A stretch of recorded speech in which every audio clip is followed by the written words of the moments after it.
Proof होना चाहिए हमारे पास कि किसने क्लास अटेंड किया, किसने क्लास नहीं अटेंड किया। अच्छा, अब इससे पहले वाले लेक्चर में मैंने बात किया था वेरिएबल फोर्स पे, ठीक है, जंग छिड़ गई थी वेरिएबल फोर्स पे, कुछ लोग एकदम परेशान हो गए थे, sir variable force, variable force. बहुत ही आसान होता है। क्या होता है, मान लो फोर्स जो है वो आपको एक्स वाई जेड ऐसा कुछ देखे, जैसे सिंपल सा एग्जांपल है, एक्स स्क्वायर आई कैप माइनस वाई जे कैप प्लस जेड के कैप, मान लो इस तरह से अपने को दिख रहा है। और ये बोल दिया गया कि अगर मैं पार्टिकल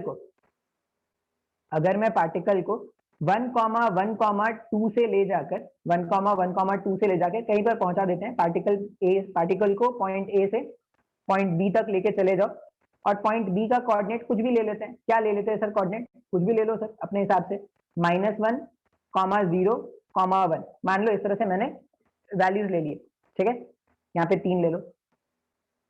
अच्छा, अब अगर ऐसा कुछ क्वेश्चन गिवन है तो आप देखो फोर्स कैसा है सर, फोर्स तो वेरिएबल है सर, तो इसका मतलब हमें कैलकुलेट करना पड़ेगा डी डब्ल्यू।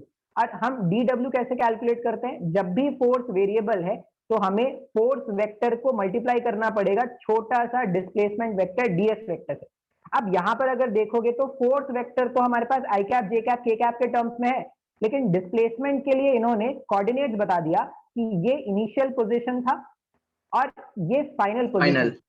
तो आपको डिस्प्लेसमेंट खुद से एंटिसिपेट करना पड़ेगा कि आप डिस्प्लेसमेंट को कैसे लिखोगे। तो आप क्या करोगे, ये जो डिस्प्लेसमेंट वेक्टर है डीएस वेक्टर, इसको अपने से लिखोगे रिजॉल्व करके। आप बोल देंगे अच्छा डीएस वेक्टर डिस्प्लेसमेंट हो रहा है, एक्स के अलॉन्ग भी डिस्प्लेसमेंट दिख रहा है, वाई में भी कोऑर्डिनेट चेंज हो रहा है, जेड में भी कोऑर्डिनेट चेंज हो रहा है, तो हम क्या बोलेंगे, ये जो डीएस वेक्टर है वो एक्चुअल में डीएक्स आई कैप है प्लस डी वाई जे कैप है प्लस डी जेड के कैप है। अब जैसे ही तुमने ये लिख दिया ना, अब देखो ये वाला जो ऊपर वाला इक्वेशन है वो सॉल्व होने लायक हो गया। कैसे, फोर्स वेक्टर है, डिस्प्लेसमेंट वेक्टर है, आई कैप का मल्टीप्लीकेशन आई कैप से कर दो, तो डी डब्ल्यू का वैल्यू हो जाएगा 3x² dx minus y d y plus z d z. और क्या करना है, इंटीग्रेशन करना है, लिमिट डालना स्टार्ट करेंगे। तो x में वेरिएशन कहां से कहां हुआ, 1 से लेके -1 तक चले गए। y में वेरिएशन कहां से कहां हुआ, 1 से 0 आ गए। z में वेरिएशन कहां से कहां हो रहा है, तो 2 से 1 आ गए। हमेशा याद रखेंगे इनिशियल जो पॉइंट है उसके कोऑर्डिनेट्स नीचे और फाइनल पोजीशन के कोऑर्डिनेट्स ऊपर। अब इसके बाद ये तो मैथमेटिक्स है सर, आप बोलो इसके बाद सॉल्व करके बता दूं या समझ में आ गया ये क्वेश्चन? समझ आ गया सर। समझ में आ गया, को समझ में आ गया। तो जब भी वेरिएबल फोर्स हो ना, तो अपन क्या करेंगे, कान खड़े कर लेंगे और ये कर लेंगे कि भाई हाँ चलो, एक बात तो सर ने अपने को बोल दिया था कि वेरिएबल फोर्स दिखेगा तो डिस्प्लेसमेंट वेक्टर को ऐसा लिख देंगे, और जो भी फोर्स वेक्टर है। अब कभी कभी ना आपको फोर्स ऐसा मिल जाएगा, कभी कभी आपको फोर्स कैसा मिलेगा, F is equal to 3x²। तो अगर फोर्स का सिर्फ x कंपोनेंट मिल रहा है ना 3x², इसका मतलब क्या है, इन्होंने dy और dz का कोई मतलब नहीं। क्यों? क्योंकि फोर्स का j कंपोनेंट और k कंपोनेंट 0 है, फोर्स का सिर्फ x कंपोनेंट है और वो भी कितना है, 3x²। तो आप डायरेक्टली क्या करोगे, जब आप इस वाले केस में वर्क डन लिखोगे तो आप सिर्फ इसको इंटीग्रेट कर देना, 3x² dx को इंटीग्रेट कर देना, x के लिमिट्स पुट कर देना, सॉल्व कर देना, जो भी होगा वो नेट वर्क डन मिल जाएगा। आया क्या समझ में? Yes sir. अब इसी वेरिएबल फोर्स का एक और कंसेप्ट होता है एरिया अंडर द ग्राफ। हमने आज सुबह ही देखा था कि एरिया अंडर किसके, force and displacement graph, force and displacement graph and displacement axis. ये तो आप बताए थे ना? हाँ हाँ बिल्कुल बिल्कुल, इसमें एक क्वेश्चन कर लेते हैं, ठीक है, मन की तसल्ली के लिए क्वेश्चन कर लेते हैं बस। Area under force and displacement graph and displacement axis will give net work done, will give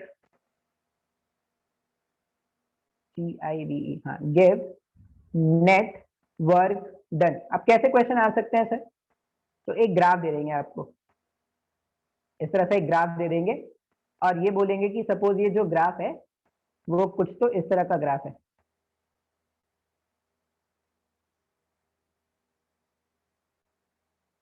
ऐसे।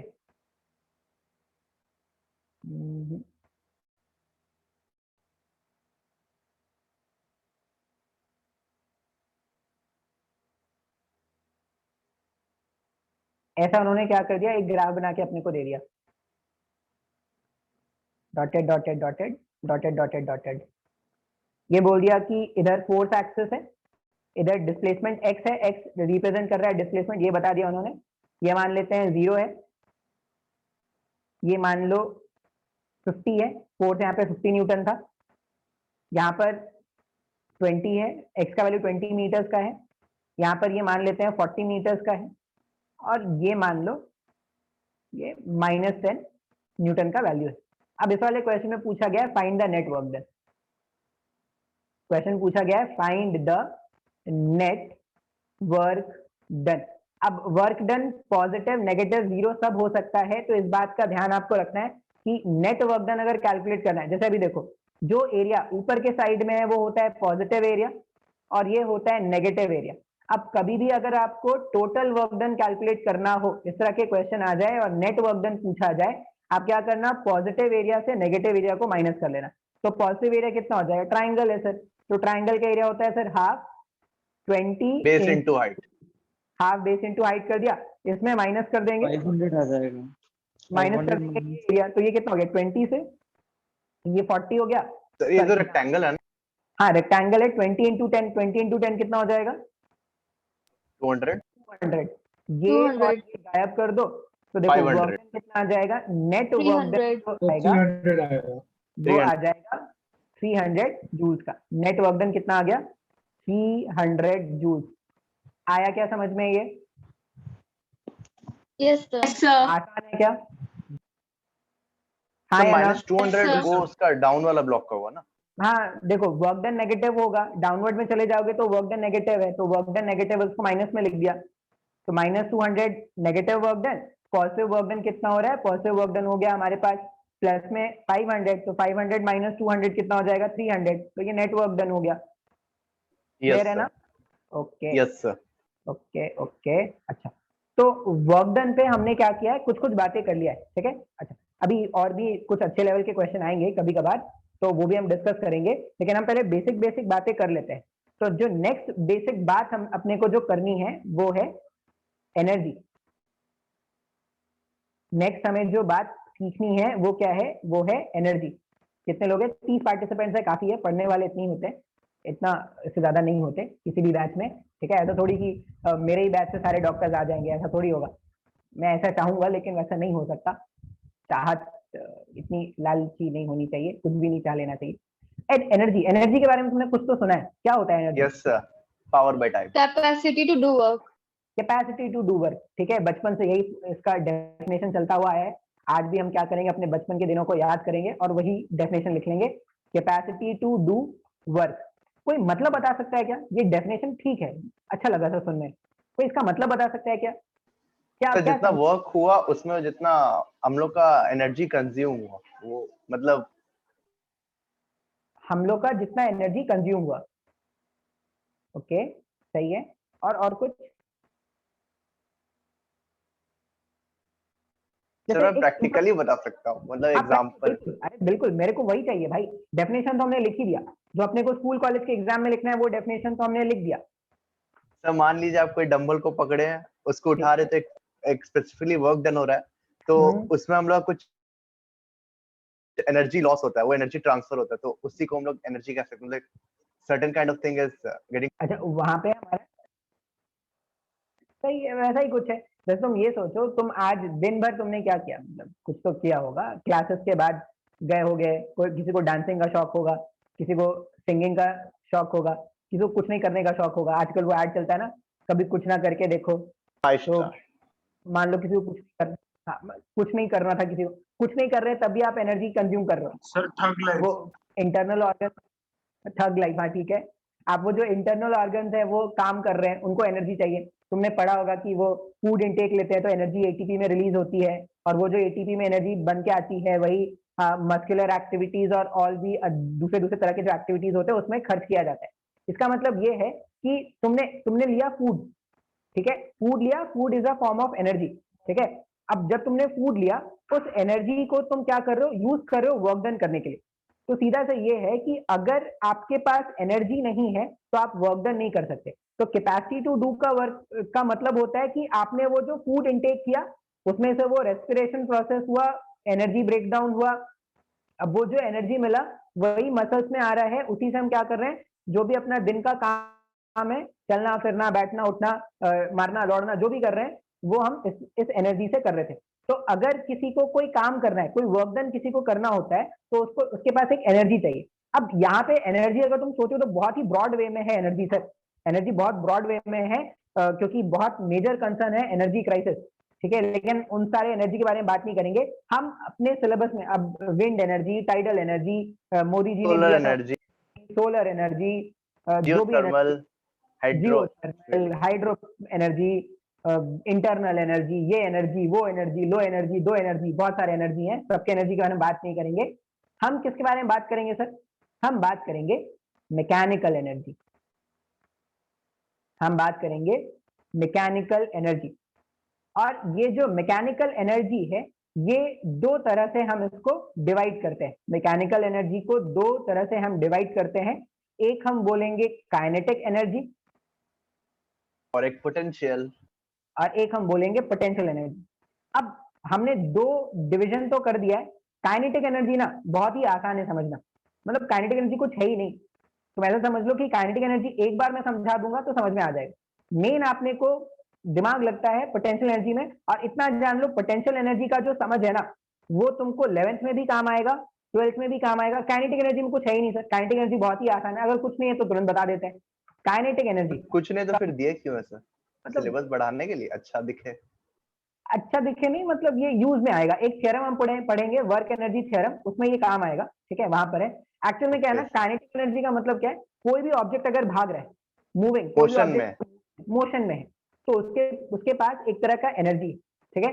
अब ये सब क्लासिकल फिजिक्स चल रहा है, जब हम आइंस्टाइन वाले फिजिक्स में न्यूटन जाएंगे, वाले टाइम के, न्यूटन के टाइम का अभी हम physics। लोग न्यूटन वाले टाइम में हैं। जब आइंस्टाइन में चले जाएंगे ना, आइंस्टाइन वाले टाइम में जाएंगे, तब क्या हो जाएगा, बोलेंगे नहीं, जब ऑब्जेक्ट ठहरा हुआ है तब भी उसके पास एनर्जी है। अब कौन सा एनर्जी है? तो एक theory of statement, relativity. Theory of relativity एक स्टेटमेंट है। अब ऐसा बोला जाता है कि ये जो थ्योरी ऑफ रिलेटिविटी का आइडिया है वो आइंस्टाइन को हमारे माइथोलॉजिकल बुक से आया है, ऐसा बोला जाता है। इसका कोई रिटन फैक्ट या कुछ ऐसा नहीं है, बोला जाता है, अब लोग बोलते हैं तो मानने वाले लोग मान भी लेते हैं, नहीं मानने वाले लोग नहीं मानते हैं, तो वो आपका चॉइस है, मैं किसी को नहीं बोल रहा, लेकिन ऐसा बोला जाता है। एक्चुअल में वैसा है, जैसे ये बोलते हैं ना कि जो आइंस्टाइन था, आइंस्टाइन ने क्या बोला कि हर एक ऑब्जेक्ट जो है जिसने मास ऑक्यूपाई करके रखा है, वो क्या कर रहा है, उसके पास एनर्जी है। और इसका जीता जाता एग्जाम्पल है, कैसे? तुम अभी जो जिंदा हो, अभी तुम जिंदा हो, चलो अभी थोड़ा बहुत एनर्जी है, तुम इधर उधर के काम कर पा रहे हो। तुम ही जब मर जाओगे, 150-200 साल जब जमीन के अंदर गड़े रहोगे, जब तुमको कोई 150-200 साल के बाद निकालेगा तो तेल बन के तुम ही निकलोगे। अब जब तेल बन के तुम ही निकलोगे तो उसी को जला के एनर्जी निकालेंगे। इसका मतलब क्या है कि वो जो हम ही ह्यूमंस हैं, हम में बहुत ज्यादा एनर्जी है, और यही एनर्जी क्या हो रहा है, कन्वर्ट हो रहा है। तो एक्चुअल में आइंस्टाइन ने यही बोला था कि इस पूरे यूनिवर्स में ऐसा कोई भी ऑब्जेक्ट या ऐसा कोई भी मैटर जो मास पोजेस करता है, उसके पास एनर्जी है, ठीक है। अब वो जो एनर्जी है वो कन्वर्टेबल है, और शायद गीता में भी ऐसा ही लिखा है कुछ, या जहां पर भी लिखा हुआ है, मेरे को नहीं पता, मैंने कुछ नहीं पढ़ा है, ना मैंने गीता पढ़ा, ना कुरान पढ़ा है, मैंने कुछ नहीं पढ़ा है, मैं सुनी सुनाई बातें करता हूँ।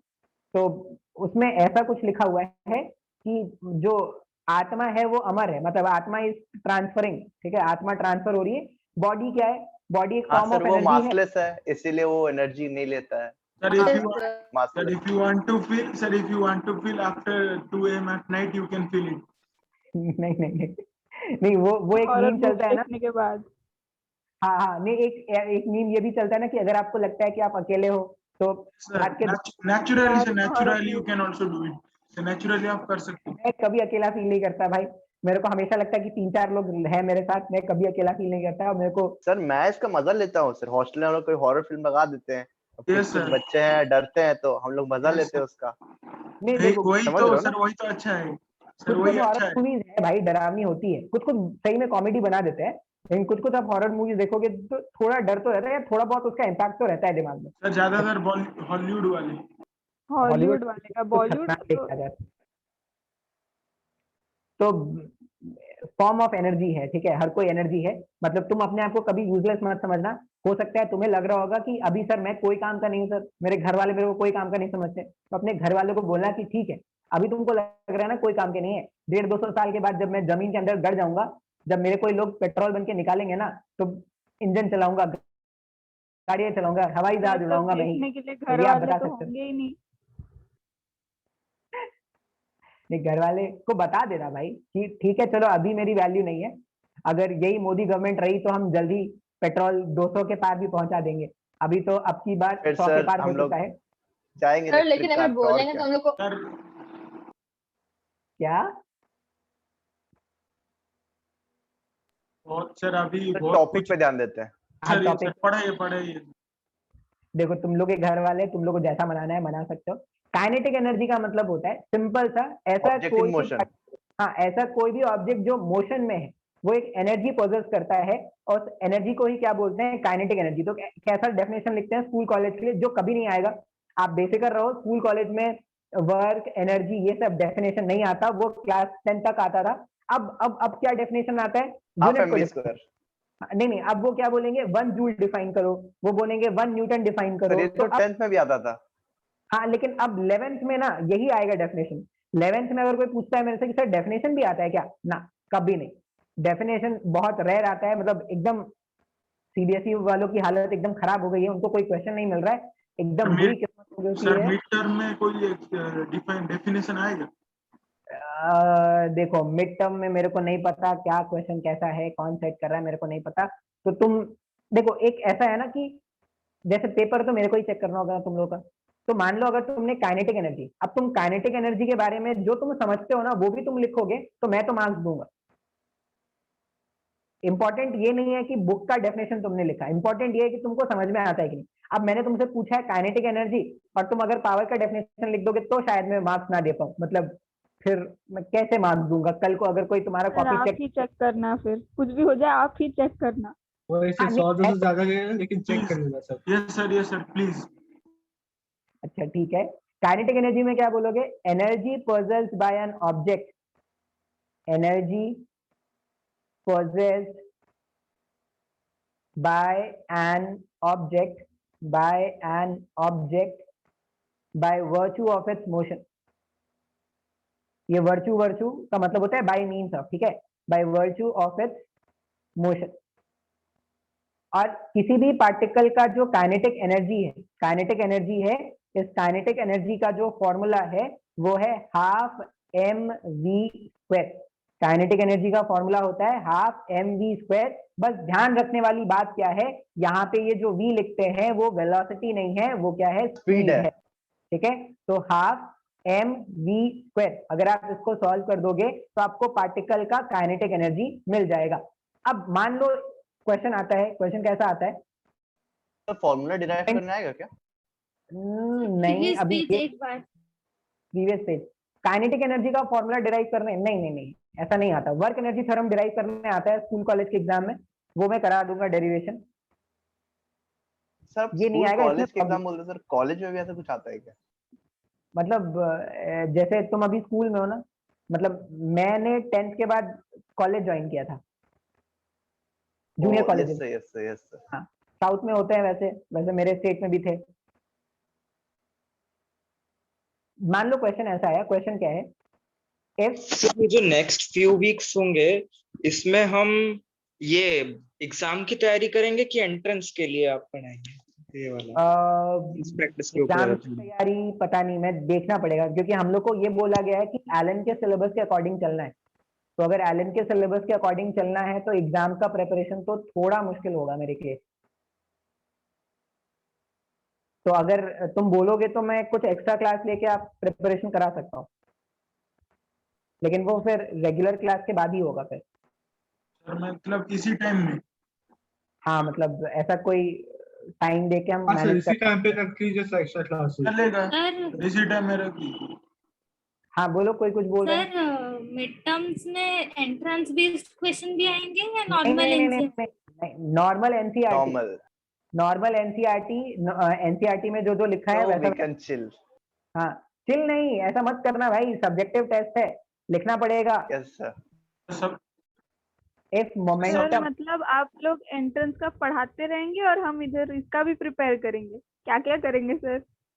अरे नहीं तो अभी देखो, अभी जो स्टार्टिंग का फिजिक्स है ना, वो ऐसा नहीं है कि वो एंट्रेंस का अलग है और वो बोर्ड्स का अलग है। मेजर एंट्रेंस और बोर्ड वाला फिजिक्स कब अलग होता है थोड़ा बहुत, जब आप 12th में आते हो तब। 11th में ऐसा नहीं है। Yes sir. if momentum of a particle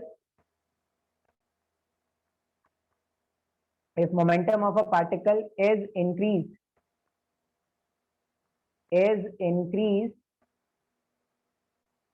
by, if momentum of a particle is increased by 50%, then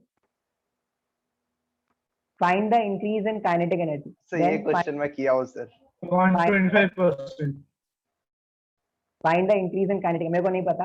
Find the increase in, 125%. देखते हैं। Yes sir. Find the increase in kinetic energy, मेरे को नहीं पता आंसर। कोई 125% बोल रहे हैं, मेरे को नहीं पता। सर ये कल ही किया है सर। कल कल कल ही कहाँ किया। किया? सर लाइक एलन के मटेरियल में मैं देखा था यही सेम क्वेश्चन था। अच्छा हम लोग अच्छा 9 पे अगर किए थे, मैं इसके लिए पिटाया भी था शायद। नहीं सर किया। आलन में क्या सर 11th का दे दिया है सर, प्लस 12th का भी दे दिया है नहीं सर? वही सर, वो 11 और 12 दोनों का मटेरियल दे दिया। सर 12th का क्या करेंगे? 12th का अभी रखे रहो, अभी क्या करना है। देखो मान लो अगर ऐसे क्वेश्चन आए ना, ये फिजिक्स तो है ही नहीं, ये मैथमेटिक्स है, ठीक है। इन्होंने क्या बोला, momentum of a particle is increase by 50%। इसका क्या मतलब है कि अगर mv is increased by 50%. हाँ, मतलब अगर पहले मोमेंटम है p, और मोमेंटम का मतलब होता है मास इनटू वेलोसिटी। अब इतना तो जान लो कि जो न्यूटन वाला फिजिक्स हम सीख रहे हैं, उसमें ऑब्जेक्ट का मास तो हम चेंज नहीं कर सकते, तो हम क्या चेंज कर सकते हैं, तो वेलोसिटी चेंज कर सकते हैं। अब अकॉर्डिंग टू क्वेश्चन ये जो नया मोमेंटम है p डैश, ये जो नया मोमेंटम है p डैश, वो पुराने वाले का 50% से ज्यादा होना चाहिए। मतलब mv तो रहेगा ही, प्लस इसका 50% और, तो जो नया मोमेंटम है वो mv प्लस mv/2 ऐसा लिख सकते हैं क्या? सर नहीं आया समझ में सर? आ गया। Yes sir. लिख सकते हैं ना ऐसा? Yes sir. Yes sir. तो नया मोमेंटम जो है p डैश, वो कितना हो जाएगा, वो हो जाएगा 3mv/2। इसका क्या मतलब है, अगर मास अनचेंज्ड है, मतलब जो नया वेलोसिटी होगा या नया स्पीड जो होगा, नया स्पीड जो है वो 3v/2 का है क्या, ऐसा बोल सकते हैं क्या? Yes sir. जो नया स्पीड है वो कितना है, 3v/2 का है, ठीक है सर, तो समझ में आ गया। तो अगर पुराना kinetic energy was half mv², तो के ई डैश, अब ये जब भी डैश डैश लिखते हैं मतलब ये नया है, तो जो नया काइनेटिक एनर्जी होगा वो हाफ कांस्टेंट है, हम और आप मिलके नहीं चेंज कर सकते। सर प्लस वो mv²/4 हो जाएगा। मास भी कांस्टेंट है, मास हम चेंज नहीं कर सकते। हम क्या चेंज कर सकते हैं, यहाँ का वेलोसिटी। पहले पार्टिकल का वेलोसिटी, हाँ पहले पार्टिकल का स्पीड था v², अब पार्टिकल का जो नया स्पीड है वो 3v/2 हो गया, तो जो नया काइनेटिक एनर्जी है वो 3v/2 और इसका होल स्क्वायर लिख सकते हैं क्या ऐसा? Yes sir. तो के ई डैश का वैल्यू जो है वो आप लिखो हाफ m, 3v/2 का होल स्क्वायर जब आप करोगे तो ये हो जाएगा 9/4v²। इसका मतलब जो काइनेटिक एनर्जी है नया, जो काइनेटिक एनर्जी नया है के ई डैश, वो आ रहा है 9/4। प्रीवियस पेज पे जाओगे? एक मिनट बस मैं ये कंप्लीट कर लूं। सर इसका एक 3v/2 और का, रिलेशन भी था ना, लाइक हाँ वो रिलेशन भी मैं बताऊंगा, एनर्जी इक्वल टू p²/2 है। मैं रिलेशन भी बताऊंगा, रिलेशन भी बता के मैं सॉल्व कर दूंगा। अभी पहले ये देख लेते हैं, जो नॉर्मल मेथड होगा पहले उससे कर लेते हैं। तो जो नया काइनेटिक एनर्जी है, नया काइनेटिक एनर्जी का वैल्यू हो जाएगा K E dash is equal to half m, नए वाले स्पीड का स्क्वायर करोगे तो 9/4v²। अब अगर आप देखोगे तो 9/4 तो नया फैक्टर आ गया, हाफ mv² पहले से था, मतलब जो नया काइनेटिक एनर्जी है वो पुराने वाले का 9/4 टाइम्स है। तो हम क्या लिख रहे हैं, के ई डैश जो है वो 9/4 ऑफ हाफ mv स्क्वायर है। ठीक है सर, समझ में आ रहा है। अब अगर आपसे फिजिक्स में कभी भी पूछा जाए चेंज, फिजिक्स में अगर आपसे कभी पूछते हैं चेंज, तो आप हमेशा क्या करोगे, फाइनल में से इनिशियल को माइनस कर दो। तो फाइनल है 9/4 और इनिशियल है 1, फाइनल है 9/4 माइनस 1 करोगे तो चेंज का वैल्यू हो जाएगा 5/4। 5/4 जो भी पुराना काइनेटिक एनर्जी था, ऐसा लिख सकते हैं क्या चेंज को? Yes sir. सिर्फ एक को समझ में आया, बाकी को नहीं समझ में आया क्या? Yes, हाँ sir. अंडरस्टूड। उसके बाद इसका परसेंटेज इंक्रीज देख लेंगे और हो जाएगा। और कभी भी अगर परसेंटेज निकालना है फिजिक्स में, अगर कभी भी परसेंटेज निकालना है, परसेंटेज चेंज का फॉर्मूला होता है चेंज, कितना चेंज हुआ divided by original value, divided by original value, original value into 100 से मल्टीप्लाई कर दो। तो कितना आया है सर? चेंज आया है 5/4 टाइम्स ऑफ के का चेंज आया है, ओरिजिनल वैल्यू के के बराबर था, इनटू 100 कर दो। के से के गायब अगर कर देंगे तो 5/4 इंटू 100 जब आप सॉल्व करोगे बहुत ही प्यारा वैल्यू आता है 125%। ये आंसर है। आया गया समझ में? सर ये तो आंसर ही याद था। Yes sir. अब बहुत बार ये स्कूल कॉलेज बोल रहा हूँ, बहुत बार ये कॉम्पिटिटिव एग्जाम में डायरेक्टली पूछा गया है, तो बहुत सारे बच्चों को याद है। Yes sir. 125%। अच्छा, अब मेरे को किसी ने बोला कि सर इसका एक फॉर्मूला भी तो है सर, आपने वो भी यूज किया। अब फॉर्मूला क्या है वो देखो, काइनेटिक एनर्जी जो है वो है हाफ m v स्क्वायर, ठीक है, और मोमेंटम जो है p is equal to m into v, mb। हाँ mv। अब ये जो काइनेटिक एनर्जी का एक्सप्रेशन है ना, इसमें क्या करना है, मास से करना है मल्टीप्लाई और मास से करना है डिवाइड। मैथ में अलाउड है, कर सकते हैं ऐसा, ठीक है। अब बोलोगे सर आपने क्यों किया, मास से ही क्यों मल्टीप्लाई किया, कुछ और से क्यों नहीं किया? तो इसका कोई एग्जैक्ट आंसर नहीं है। अब देखोगे एक अच्छा सा रिजल्ट बन जाता है, बस इसलिए कर देते हैं। तो यहाँ पर अगर आप देखोगे तो ये इक्वेशन कैसा आ गया, ये आ रहा है m स्क्वायर v स्क्वायर जो है वो 2m ke के इक्वल आ रहा है। ये हम मॉडर्न में बहुत ज्यादा यूज करेंगे, जो अभी हम सीख रहे हैं ना, ये मॉडर्न जब हम पढ़ेंगे क्लास 12 में, तब केमिस्ट्री में यूज किए थे वो डी केमिस्ट्री ब्रोगली में किया है। हाँ बिल्कुल बिल्कुल, वहां पे हम लोग भी यूज करेंगे डी ब्रोगली वेव में। m इंटू वी को हम बोलते हैं मोमेंटम। तो p स्क्वायर जो है वो है 2m ke, p स्क्वायर जो है वो है 2m ke। तो p का वैल्यू हो जाएगा रूट ओवर में 2m के। ये एक रिलेशन का है मोमेंटम और काइनेटिक एनर्जी का। अब अगर ये रिलेशन है सर, तो मेरे को इस रिलेशन से क्या फायदा, मैं क्या कर सकता हूँ इस रिलेशन का? तो देख लेते हैं। अगर ये रिलेशन है, अगर मेरे को यहाँ पर लिखना है, तो मोमेंटम मेरे को पता है कि जो मोमेंटम है वो 2m ke हो जाएगा। अब काइनेटिक एनर्जी का मेरे को क्या करना है, नया वैल्यू लिखना है। यहाँ पर अगर देखो तो, लेकिन ये चेंज 50% से ज्यादा है तो डायरेक्टली नहीं सॉल्व हो पाएगा। 50% देखो, मैंने एरर में बताया था ना, एरर में भी ऐसा क्वेश्चन कराया था ना, जब एरर का परसेंटेज 5% से कम होता है या 10% से कम होता है तो अप्रोक्सीमेट वैल्यू ले लेते हैं। कराया था क्या ऐसा? ज्यादा होता है तो Yes, कुछ sir. और लेते और ज्यादा होता है तो फिर एक्चुअल मेथड से माइनस माइनस करके सॉल्व करना होता है। हैं। तो अभी के लिए आप ये रिलेशन याद रख लो, ये रिलेशन याद रख लो, लेकिन इस रिलेशन को यूज करके आप क्वेश्चन नहीं सॉल्व कर पाओगे। p is equal to root over 2m ke को यूज करके आप सॉल्व नहीं कर पाओगे, लेकिन ये रिलेशन होता है। अगर परसेंटेज कम होता तो हम इसको यूज कर सकते थे डायरेक्टली, हम इसको ऐसा लिख सकते थे। यहाँ पर अगर देखोगे तो 2 इंटू एम तो कांस्टेंट है, इसका कोई मतलब है नहीं। तो अगर ये सेम एक्सप्रेशन होता इफ परसेंटेज इज या percentage change is less than 5, ठीक है, 5 से अगर कम होता तो आप ऐसा लिख सकते थे, delta upon p into 100। Kinetic energy का पावर हाफ है, काइनेटिक एनर्जी का पावर हाफ है, जो भी पावर होता है सामने आके मल्टीप्लाई हो जाएगा, ये हो जाता है डेल्टा के डिवाइडेड बाय के इंटू 100। तो आप यूज कर पाते जब जो चेंज होता है वो लेस देन 5% होता, परसेंटेज चेंज लेस देन 5%, तब आप ये फॉर्मूला यूज कर पाते। तो अगर 5% से ज्यादा, जैसे काइनेटिक एनर्जी और मोमेंटम वाला जब ऐसा क्वेश्चन आता है ना, जनरली वो 50%, 60%, 100% ऐसा ही देते हैं, तो आप इसका यूज नहीं कर पाओगे। लेकिन अगर ये बोलते हैं कि 5% से कम का चेंज हुआ, तो यहाँ पे delta p upon p into 100 का वैल्यू उन्होंने दे दिया। कितना दे दिया? तो उन्होंने बोला कि मोमेंटम हैज, मान लो इस वाले क्वेश्चन में बोलते हैं कि मोमेंटम को 5% से बढ़ा दो, तो काइनेटिक एनर्जी में कितना चेंज होगा? तो मोमेंटम अगर 5% से बढ़ा होता, मतलब ये पूरा 5 होता, तो काइनेटिक एनर्जी का चेंज हो जाता है 10% का। आया क्या समझ में? Yes, sir. लेकिन वो कब Yes, यूज sir. करेंगे? तब यूज करेंगे जब परसेंटेज चेंज जो है वो लेस देन 5% का होगा। ये मैंने एरर वाले चैप्टर से लिखा है, पढ़ा था ना ऐसे, एरर वाले चैप्टर में ऐसा लिख पाते थे ना? यस सर, अच्छे से याद है। बहुत शानदार। जितना हम एग्जाम के पास आते जा रहे हैं, पुरानी चीज भूलते जाओ। सर पुरानी बातों को कौन याद रखता है सर? किसी का भला मेरे को हो याद पाया? है, ये मल्टीप्लिकेटिव रूल था। मल्टीप्लिकेटिव रूल था।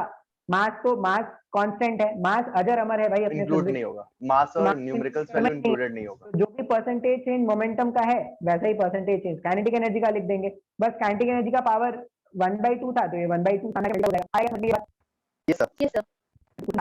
वो जरूरी है। अच्छा, अब काइनेटिक एनर्जी में ना और मतलब नहीं बनता क्वेश्चन सॉल्व करने को, क्योंकि डायरेक्टली काइनेटिक एनर्जी का कोई क्वेश्चन होता ही नहीं।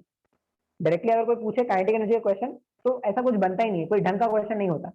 मेन इसका क्वेश्चन आएगा जब हम क्या करेंगे, एनर्जी और वर्क का थ्योरम पढ़ेंगे, वर्क एनर्जी थ्योरम हम पढ़ेंगे, तब इसका क्वेश्चन आएगा। तो अभी अपने को क्या, अब मैंने आपको बता दिया कि काइनेटिक एनर्जी में तो कोई दिक्कत होता ही नहीं किसी को। दिक्कत कहाँ होता है सर? दिक्कत होता है पोटेंशियल एनर्जी। और मैं आपको बोलूंगा, आपने बचपन में जो भी याद रखा है, बचपन में पोटेंशियल एनर्जी का डेफिनेशन अगर आपने कुछ याद रखा, किसी ने याद रखा है क्या बचपन का? बचपन में कोई डेफिनेशन पढ़ा होगा? हाँ, क्या पढ़ा था बोलो तो पोटेंशियल एनर्जी का definition? The energy possessed in a body due to its position or shape or size. हाँ बिल्कुल, लेकिन इससे कुछ समझ में आया क्या अपने को? सर मैं तो बचपन से यही सोचता था कि जब कोई ऑब्जेक्ट रेस्ट पे कंजर्व रहता है तो वही पोटेंशियल एनर्जी है। अरे मैं यही नहीं, मान के चलता था। नहीं ऐसा नहीं। हाइट पे चले जाता है तो ज्यादा आ जाता है उसमें energy, kinetic energy potential energy बन जाता है। काइनेटिक एनर्जी पोटेंशियल, बात तो सही है लेकिन बात थोड़ी अधूरी है, तो हम क्या करते हैं ना, बात को पूरी करते हैं। अब पोटेंशियल एनर्जी समझाने के लिए ना मैं कुछ एग्जांपल आपको बताता हूँ। जैसे वो मूवी देखी क्या, Baahubali? Baahubali Yes, sir. Beginning, Yes, sir. Yes, sir. बहुत बार देखिए। Yes, sir. बहुत बार देखिए। अच्छा, बहुत बार देखी होगी, तो उसमें हीरो जो होता है वो महेंद्र बाहुबली जो होता है, वो गजगामी, क्या नाम था उसका, एक्टर का क्या नाम था? गजगामी, रागामी, ये कौन है सर? शिवगामी। शिवगामी देवी। शिवगामी देवी तो वो थी प्रिंसेस, वो उसकी माता थी। Princess, sir. Princess नहीं थी उसकी कोई। दादी थी देवसेना वो। थी। सर देवसेना उसकी माँ थी। देवसेना। तो वो मूवी में एक बार क्या होता है कि वो देवसेना को वो सिखा रहा होता है कि एक साथ में 3-4 एरो कैसे फायर करना है, ऐसा सिखा रहा होता है ना?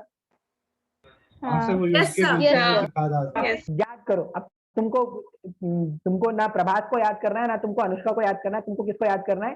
तुमको याद करना है कि एक्चुअल में हुआ क्या था। एक्चुअल में क्या होता है, जब भी आपको वो एरो को फायर करना होता है ना, तो आप क्या करते हो, वो जो स्ट्रिंग होती है, आप स्ट्रिंग को पुल करते हो, और जैसे ही आपने स्ट्रिंग को पुल किया ना, तो स्ट्रिंग का जो शेप है वो डिफॉर्म हो जाता है। बोलो सर इतना कौन सोचता है सर, हम तो रोमांस में खो गए थे सर। नहीं, तुमको अंदर की फाइटिंग बात, सीन था। सर फिजिक्स में। यस सर, समझते हैं फिजिक्स। हर जगह तुमको फिजिक्स देखना है। तुम क्या देखोगे, Physics. तुमको ये देखना है कि एक्चुअल में क्या हुआ। वो जो स्ट्रिंग था, वो स्ट्रिंग को पुल किया गया। जैसे ही स्ट्रिंग को पुल किया गया ना, तो स्ट्रिंग, अब देखो, स्ट्रिंग को पसंद नहीं कि कोई उसको पुल करे, स्ट्रिंग को बिल्कुल ही नहीं पसंद है कि कोई उसको पुल करे। तो स्ट्रिंग को पुल करने के लिए आपको फोर्स अप्लाई करना पड़ेगा। या आप वो देखते हो ना, वो जो एक होता है ना ऐसा, जो गुलेल या क्या बोलते हैं, अरे जिससे चिड़िया और क्या क्या मारते नहीं थे, ऐसे ऐसा एक रबर का होता है। Yes, sir. Yes, sir. Yes, sir. अरे Yes, तुमने sir. वो खेला होगा ना, वो चोटी वाली जो रबर होती है, वो मिठाई के डब्बे जो पैक करते हैं, वो रबर हाँ बैंड। सर। यस हाँ, sir. Rubber band Yes, sir. के दूसरे को मारते थे ना, एक दूसरे को। सर नहीं, रबर से पेपर फेंक के मारते थे सबको, या फिर चौक। सर हमारे क्लास में सर वही करते थे, सर के ऊपर मारते थे। जो भी वो शार्प शूटर ऐसा रबर फंसा लेते थे और ऐसे ऐसे पेपर सर, हाँ, ट्विकर वो बोलते करते हैं, थे सर। ट्विकर बोलते हैं। जो भी बोलते हैं। तो उसमें तुम सोचो कि तुम क्या करते थे। तुम क्या करते थे, रबर को स्ट्रेच करते थे दम भर, जिसको जितना ज्यादा दुश्मनी जिससे निभाना है ना, उतना ज्यादा रबर को स्ट्रेच करते थे। और जितना ज्यादा रबर को स्ट्रेच करते थे, वो जो पेपर होती थी वो उतना ज्यादा एनर्जी से भागती थी क्या? हाँ यार। Yes, हाँ, sir. Yes sir. Yes sir. अब एक्चुअल में तुम क्या कर रहे हो, तुमने रबर बैंड के शेप को चेंज किया।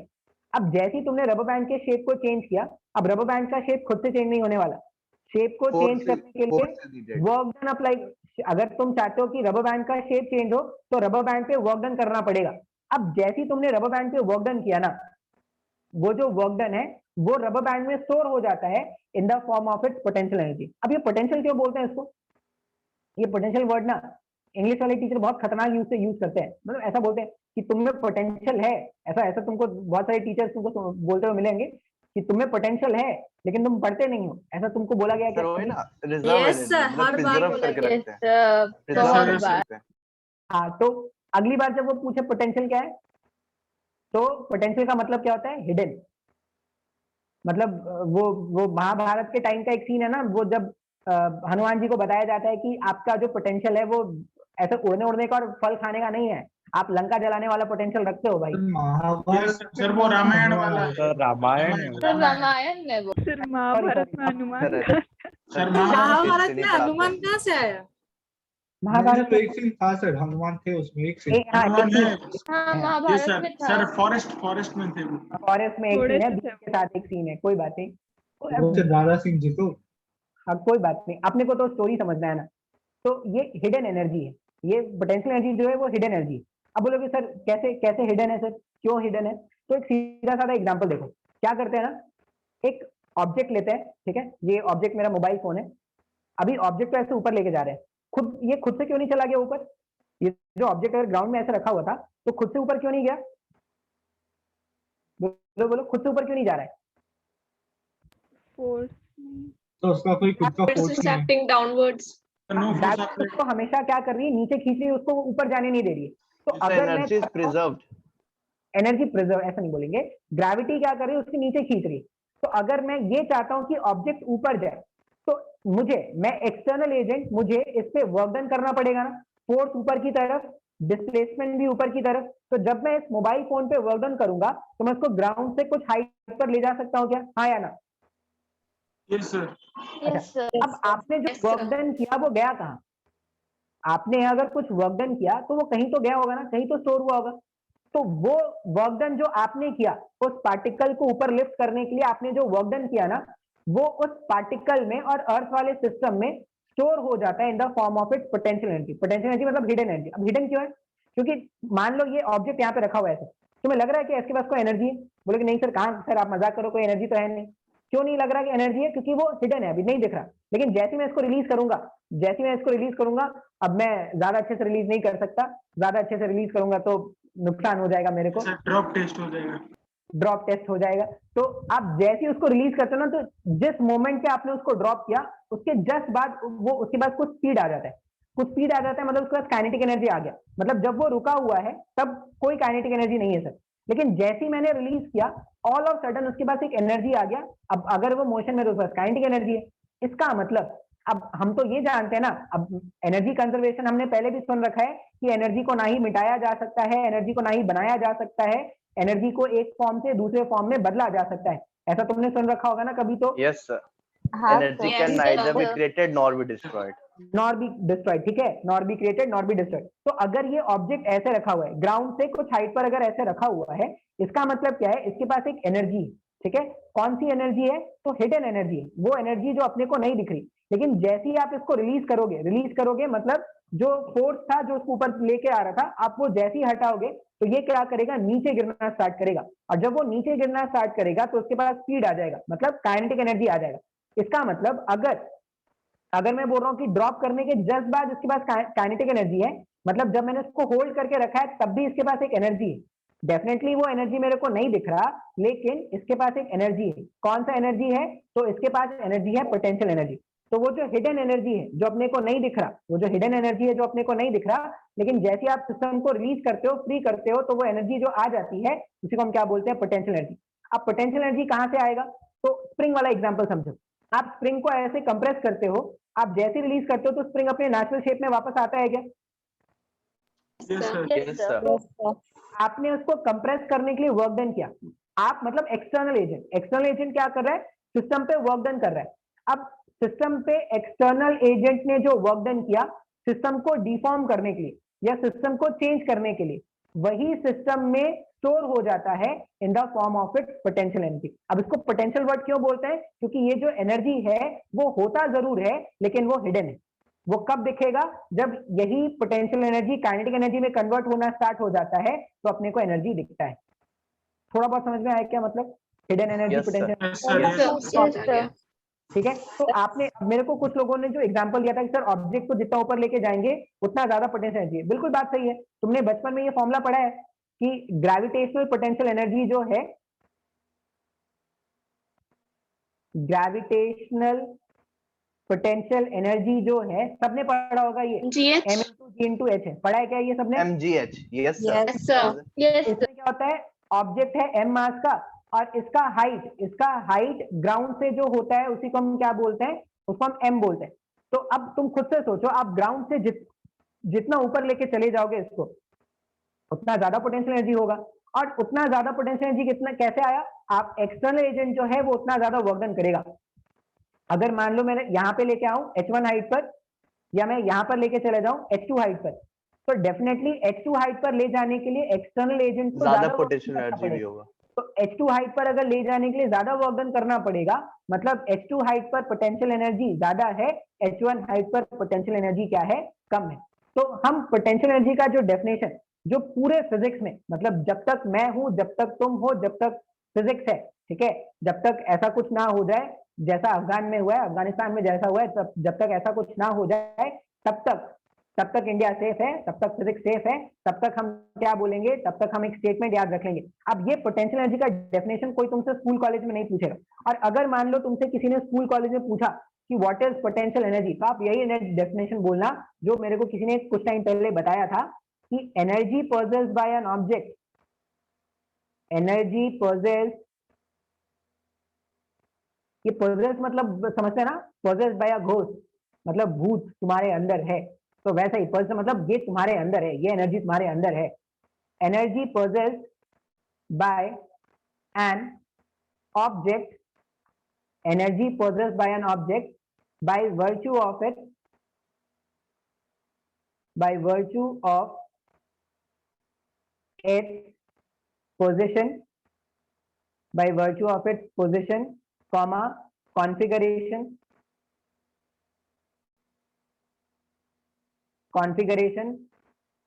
arrangement, ये भारी भारी वर्ड लिख देना, ठीक है।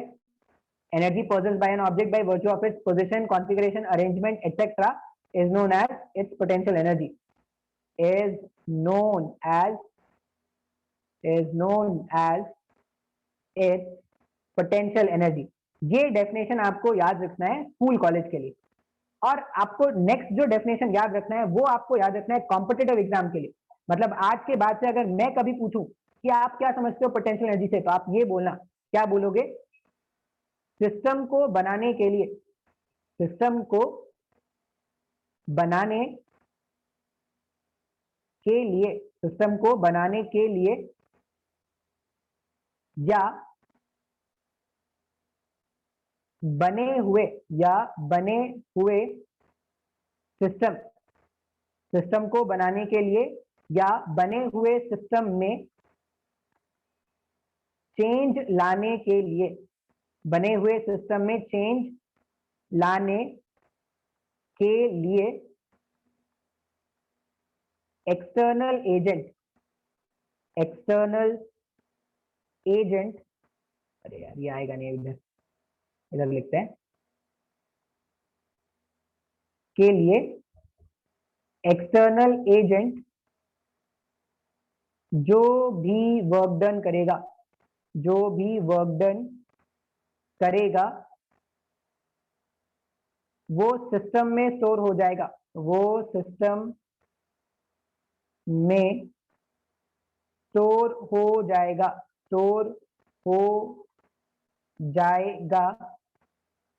in the form of potential energy। ये डेफिनेशन आपको करेगा WO सिस्टम, वो सिस्टम कहाँ सिस्टम को बनाने के लिए या बने हुए सिस्टम में चेंज लाने के लिए एक्सटर्नल एजेंट जो भी वर्क डन करेगा वो सिस्टम में स्टोर हो जाएगा in the form of its potential energy.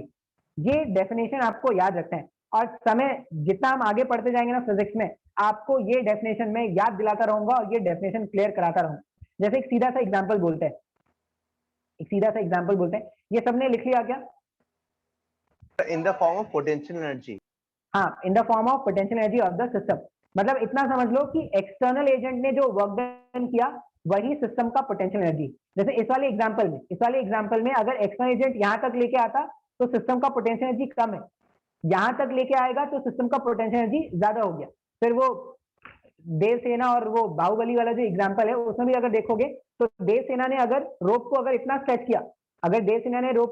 किया, तो सिस्टम का पोटेंशियल एनर्जी कम है। लेकिन यही देवसेना पागल हो जाए अगर और अच्छे खासा, अब ऐसा नहीं कि सर इतना खींच दिया कि वो जो बो था वही टूट गया, बो नहीं तोड़ना है।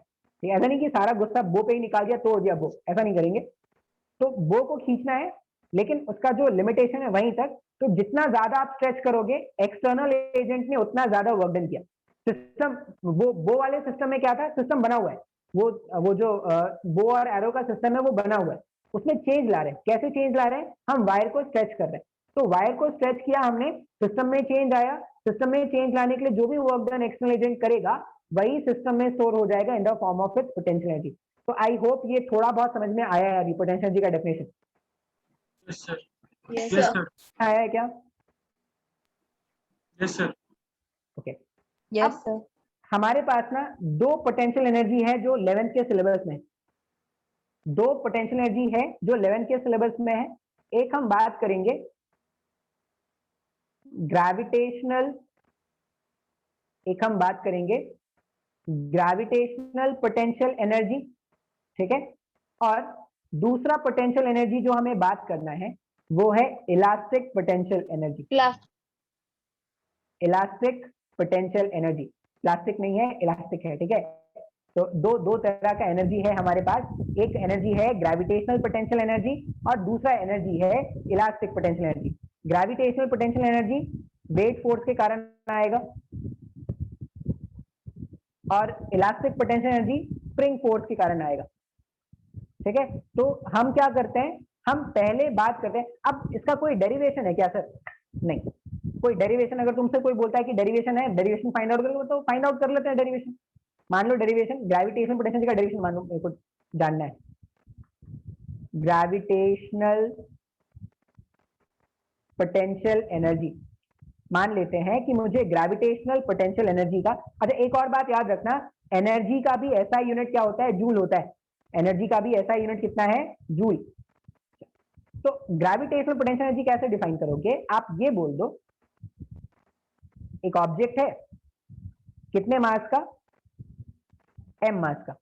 एक ऑब्जेक्ट है m मास का, ग्राउंड पर रखा हुआ है, आराम से रखा हुआ है।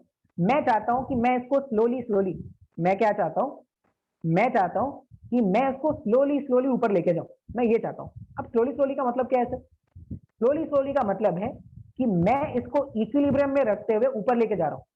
मतलब सर ये तो नहीं समझ में आया सर।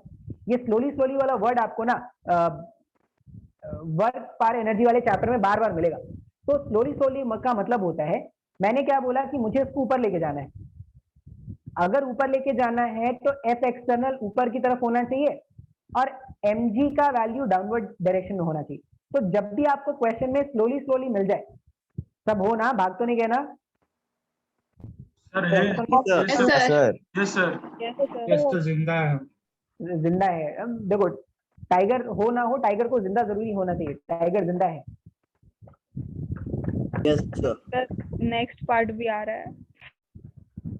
क्या टाइगर का एक नेक्स्ट पार्ट भी आ रहा है? Yes, sir. हाँ सर। तो आप क्या टाइगर बता मर गया, नेक्स्ट पार्ट। मर टाइगर गया, sir. टाइगर का मर नेक्स्ट गया। पार्ट क्या आ रहा Yes, सर sir. टाइगर चला गया, कब आएगा? है? सर इस बार तो टाइगर को सर पैसे दे के लाना होगा। अरे नहीं सर इस बार का टाइटल होना चाहिए टाइगर मर गया। सलमान भाई के बहुत सारे फैन है, वो उड़ा देंगे तुम्हें। मतलब इतनी बेकार फिल्म होती है। रिकॉर्डिंग हो रहा है सर, बी अवेयर।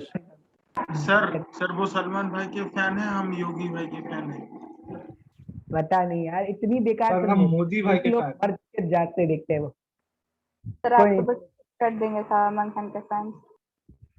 अरे वो गालियां वाले करना स्टार्ट कर देते हैं भाई। ऐसा कैसे हमारे भाई के ऊपर कोई कैसे कुछ बोल सकता है? मतलब लोगों को समझ में पसंद आता है वो।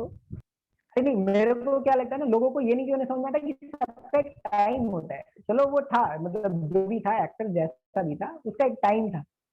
अब नए लोगों को मौका दो यार, इतने अच्छे अच्छे एक्टर आ रहे हैं, उनको सर मौका वो दो भाई, तुम वही लगे सर पड़े वो हो। ये सर वो आएंगे, उन्हें मैप देंगे सर, यही खाली होंगे सभी सर, और कुछ नहीं कहूंगा सर, रिकॉर्डिंग। अच्छा ठीक है ठीक है ठीक है। तो अपने को ना ये स्लोली स्लोली वर्ड जब भी क्वेश्चन में मिले, इसका मतलब ये समझ लेना है कि इक्विलिब्रियम चल रहा है भाई। स्लोली स्लोली अगर क्वेश्चन में मिल जाए तो समझ लेना है इक्विलिब्रियम चल रहा है। अब इक्विलिब्रियम चल रहा है इसका मतलब ये जो एफ एक्सटर्नल है सर ऊपर वो 2 क्यों लिखे हो स्लोली के ऊपर? Slowly slowly square. Slowly slowly. Sir ये तो सर, एक गाना हो स्लोली गया स्लोली स्लोली टू। सर। अरे सर ये स्लोली तो वो गुरु का गाना हो गया। स्लोली स्क्वायर का मतलब है slowly slowly. Yes sir. Yes sir, क्या समझ यार, गया। ऐसा सर मत इसीलिए स्लोली स्क्वायर लिखा है। यस सर, समझ गए। हाँ, हाँ सर, समझ में आ गया सर। मैथ्स के स्टूडेंट यार हम तो, मतलब मैथ्स तो छूट गया सर मैथ्स छूट गया सर, अब हमें ये सब नहीं दिखता सर, कोई नहीं। अब मैंने बोला एफ एक्सटर्नल जो होना चाहिए वो mg के अप्रोक्सीमेटली इक्वल होना चाहिए। अप्रोक्सीमेटली क्यों मैंने बोला, क्योंकि पार्टिकल को ऊपर अगर लेके जाना है ना, तो एफ एक्सटर्नल का वैल्यू डेफिनेटली थोड़ा बहुत तो ज्यादा होना चाहिए। लेकिन अगर जो फोर्स का डिफरेंस है वो इतना छोटा है, वो इतना छोटा है कि जो एक्सेलरेशन ऑफ द पार्टिकल है वो ऑलमोस्ट क्या है, जीरो है। तो अगर acceleration of the particle almost zero है, इसका मतलब पार्टिकल को ऊपर लेके जा रहे हैं, particle is moved particle is moved in the upward direction, particle is moved in the upward direction with constant velocity, with constant velocity। Constant velocity से हम पार्टिकल को क्या कर रहे हैं, ऊपर लेके जा रहे हैं। अब इसका क्या इंपॉर्टेंस है सर, कांस्टेंट वेलोसिटी क्यों? तो कांस्टेंट वेलोसिटी रखने से क्या होगा ना कि काइनेटिक एनर्जी का कभी कोई चेंज नहीं हो रहा है। तो जो भी वर्क डन हो रहा है वो कहां पे जा रहा है, सिस्टम के पोटेंशियल एनर्जी को बढ़ा रहा है। वो सब बाद में समझना है, बस इतना सोचो कि मेरे को पोटेंशियल एनर्जी डिफाइन करना है। कैसे डिफाइन करेंगे, तो मान लो मैंने बोला कि मैं इस पार्टिकल को कुछ तो h हाइट ऊपर लेके जाना चाहता हूँ। तो मैंने पढ़ लिया अभी कि वर्क डन अपने को जो चाहिए, पोटेंशियल एनर्जी क्या है, तो पोटेंशियल एनर्जी है work done by external agent. बने हुए सिस्टम में चेंज लाने के लिए एक्सटर्नल एजेंट जो भी वर्क डन करेगा वही सिस्टम का पोटेंशियल एनर्जी है। तो कैसे लिखेंगे सर, तो पोटेंशियल एनर्जी अगर आपको इस केस में लिखना है तो देखो एफ एक्सटर्नल का मैग्नीट्यूड कितना है, mg के बराबर है। अब फोर्स भी ऊपर और डिस्प्लेसमेंट भी ऊपर, तो ये जो mgh जो वर्क डन है, जो एक्सटर्नल एजेंट ने जो वर्क डन किया, वही सिस्टम का पोटेंशियल एनर्जी है, जिसका वैल्यू आप m इंटू जी इंटू एच से लिखते हो। आया क्या समझ में ये बात? Yes sir. Yes sir. इसमें ना दो बातें आपको बहुत जरूरी है याद रखने की, दो बातें। हाँ बोलो बोलो। ये डायग्राम। अच्छा डायग्राम, अरे मैं नोट शेयर कर दूंगा, सुबह का नोट मैंने भेजा है ना। Yes sir. मैं शेयर कर दूंगा। अच्छा, अब इसमें ना दो बातें आपको बहुत जरूरी है याद रखने की। क्या कि ये जो रेफरेंस लाइन है, potential energy depend on reference line. Potential energy depends on कौन सा, जीपीई, ठीक है, gravitational potential energy depends on reference line, but change in GPE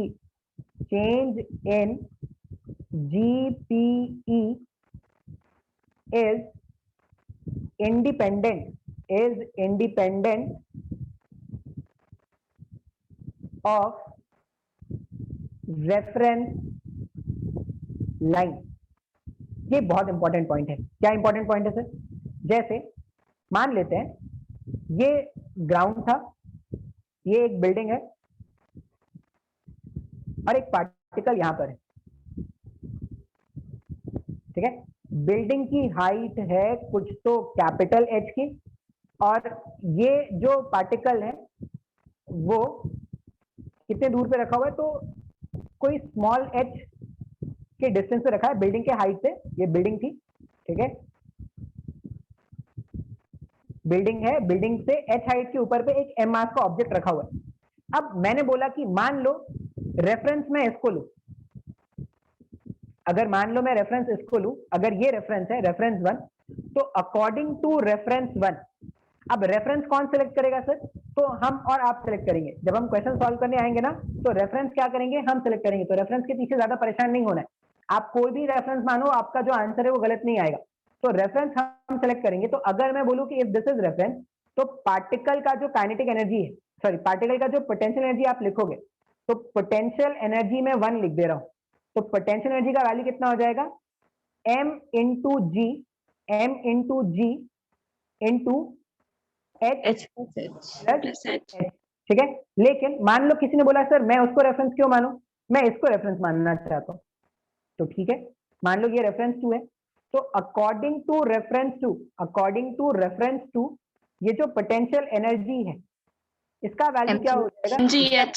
m into ji into H. अच्छा सर, इसका मतलब ये है कि सर मैं बार बार अगर पोटेंशियल मैं रेफरेंस चेंज करना स्टार्ट कर दूं, तो क्या पोटेंशियल एनर्जी का वैल्यू चेंज हो जाएगा? बिल्कुल। मान लो कोई तीसरा बंदा होता, वो बोलता कि सर मैं इसी को रेफरेंस मान लूंगा, जहां पर पार्टिकल है मैं उसी को रेफरेंस मान लूं अगर, तो according to reference 3, according to reference 3 potential energy जो है वो कितना हो जाएगा? 0 हो जाएगा। मतलब सेम पार्टिकल का जो पोटेंशियल एनर्जी है वो किस पे डिपेंड कर रहा है? वो डिपेंड कर रहा है रेफरेंस पे। आप जैसा रेफरेंस सेलेक्ट करोगे, पार्टिकल का पोटेंशियल एनर्जी जो है वो चेंज हो जाएगा। अब तुम बोलोगे सर ये तो फिर बहुत प्रॉब्लम हो गया सर, कोई यहाँ पे मान लेगा, कोई अफगानिस्तान में किसी ने पोटेंशियल एनर्जी मान लिया, किसी को लग रहा है नहीं अपने को तो भाई स्पेस में मानना चाहिए रेफरेंस लाइन। तो जिसको जहां मर्जी है वहां पे मान लो, जिसको जहां मर्जी है वहां पे रेफरेंस लाइन मान ले, उसके अकॉर्डिंग पोटेंशियल एनर्जी चेंज हो जाएगा, नो डाउट। लेकिन अपने को मतलब होता है चेंज इन पोटेंशियल एनर्जी से, अपने को मतलब होगा चेंज इन पोटेंशियल एनर्जी से। तो कैसे मतलब होगा चेंज इन पोटेंशियल एनर्जी से, क्या इसका मतलब है, तो वो हम समझेंगे नेक्स्ट लेक्चर में। यहां तक सबको समझ में आया है क्या सर? हाँ बोलो। अगर हमने उसी पार्टिकल को उसी पोजीशन में प्रोजेक्टाइल की तरफ से फेंका तो फिर कैसे होगा? इसी पार्टिकल को यहाँ से अगर प्रोजेक्टाइल फेंक दिया, हाँ या यस सर, ऐसे अगर फेंक दिया तो क्या प्रॉब्लम है? फेंक सकते हैं। तो क्या जानना है फिर, क्या जानना है? Potential energy. अब ग्रेविटेशनल पोटेंशियल एनर्जी कैसे तो आए? अगर आपने इसको रेफरेंस मान लिया ना, तो आप हमेशा देखो कि आपके रेफरेंस लाइन से पार्टिकल कितना हाइट ऊपर है। आपके रेफरेंस लाइन से पार्टिकल जितना हाइट ऊपर होगा वो उतना उसका पोटेंशियल एनर्जी हो जाएगा। जैसे मैंने बोला ना, अगर ये रेफरेंस है तो रेफरेंस से कितना हाइट ऊपर, अगर ये रेफरेंस है तो रेफरेंस से कितना हाइट ऊपर, अगर ये रेफरेंस है तो रेफरेंस से कितना हाइट ऊपर। हमेशा जिसको भी आप रेफरेंस मान रहे हो, आप बस उससे देखो कि कितना हाइट ऊपर है या कितना हाइट नीचे है। मैं बताऊंगा, मैं समझाऊंगा अभी नेक्स्ट वाले लेक्चर में। अभी ये समझ में आया क्या? बस इतना याद रखना है, ये पॉइंट का याद रखना है कि डिपेंड्स ऑन रेफरेंस लाइन। आप जो भी रेफरेंस लाइन सेलेक्ट करोगे उसके हिसाब से आपका पोटेंशियल एनर्जी का वैल्यू जो होगा वो बदल जाएगा, ठीक है। तो मौसम की तरह तुम मत बदलना, लेकिन पोटेंशियल एनर्जी का जो वैल्यू है वो रेफरेंस लाइन के अकॉर्डिंग बदल जाएगा। आया क्या समझ में ये सबको? Yes sir. कोई डाउट किसी को? देखो काइनेटिक एनर्जी मुझे नहीं लगता किसी को कोई डाउट होगा। बेसिकली जो डाउट होता है वो पोटेंशियल एनर्जी में ही होता है। मैं फिर से बोलूंगा, मैं सजेस्ट करूंगा एनसीईआरटी बुक पढ़े, ठीक है। One of the finest book, ठीक है, एवर इन इंडिया। 10 साल पहले भी यही किताब था, आज भी यही किताब चल रहा है। अगर आपको लग रहा है नहीं सर एनसीईआरटी मेरे लेवल का नहीं है, मेरे को बहुत कमजोर लगता है एनसीईआरटी, क्या अरे लिखा इसका ग्रुप ऑफ ऑथर्स है, 4-5 ऑथर ने मिलकर लिखा है। चलो फिर मैं एंड करता हूँ। वो लिखा है ये वर्क पावर एनर्जी चैप्टर मिडटर्म्स में आएगा क्या? नहीं नहीं नहीं नहीं, ये नहीं आएगा, ये एलन टेस्ट में अभी आएगा। अभी 5 तारीख को एलन टेस्ट है ना? हाँ सर, हाँ सर 5 तारीख को बताओ सर। उसमें आएगा, ये उसमें आएगा, होते होते तुरंत ले लेते हैं। हाँ सर्कुलर मोशन में नहीं आएगा सर, हम तो बकरे हैं। एलन टेस्ट में देखना पड़ेगा आपको शेड्यूल, सर्कुलर मोशन आएगा या नहीं। तो उसमें नहीं सर मिड टर्म्स में, तो मिड टर्म्स में एनएलएम तक आएगा। हाँ मिड टर्म में एनएलएम तक आएगा। तो एनसीईआरटी बुक में देखना, एनसीईआरटी बुक में एनएलएम सर्कुलर मोशन एलएलएम तक को इंक्लूडेड है। हाँ हाँ हाँ वो इंक्लूडेड है सर्कुलर मोशन।